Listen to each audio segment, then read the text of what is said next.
Tradition. It is quite easy to take people out of a place where they practice their tradition, but it is almost impossible to take the tradition out of them.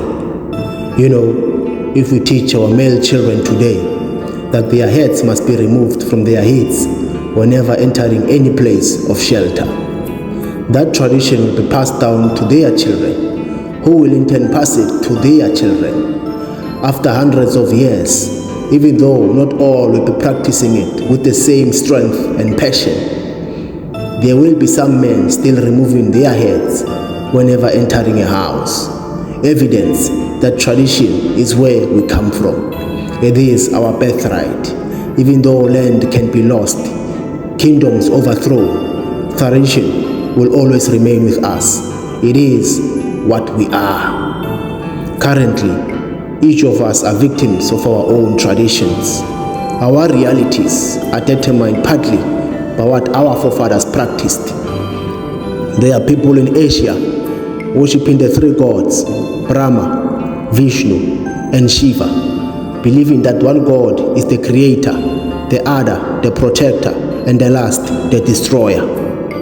In the meantime, there are people in Europe worshipping the gods of Olympus, Zeus, his wife Hera, Apollo, another god.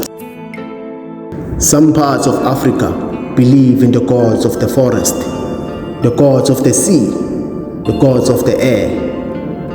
Egyptians worship the gods Ra, Seth, Atum, and many more other gods performing different functions.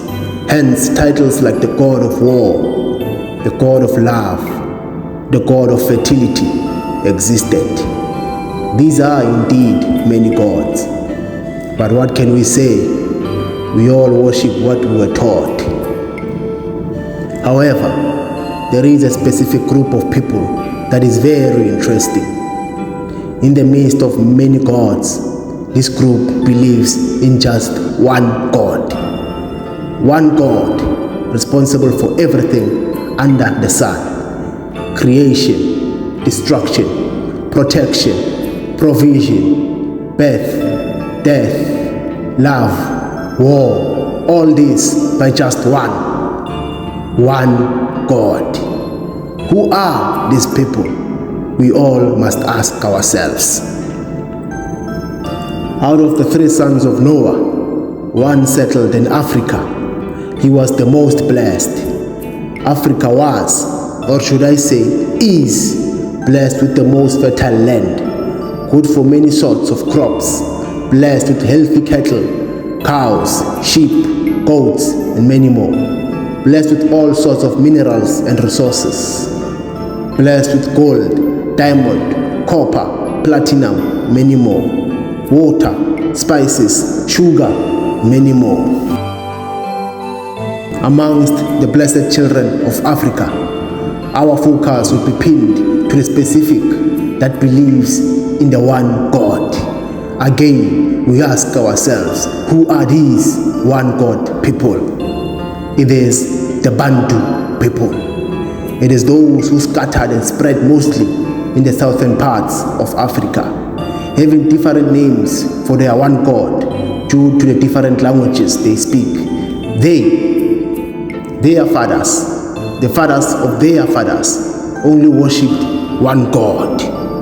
Mudimu, Kamata, Nkulunkulu, Mvelinqwangi, Xikwembu, Nwali. How come did they even come to worship one God? Who is this one God? What kind of God is he?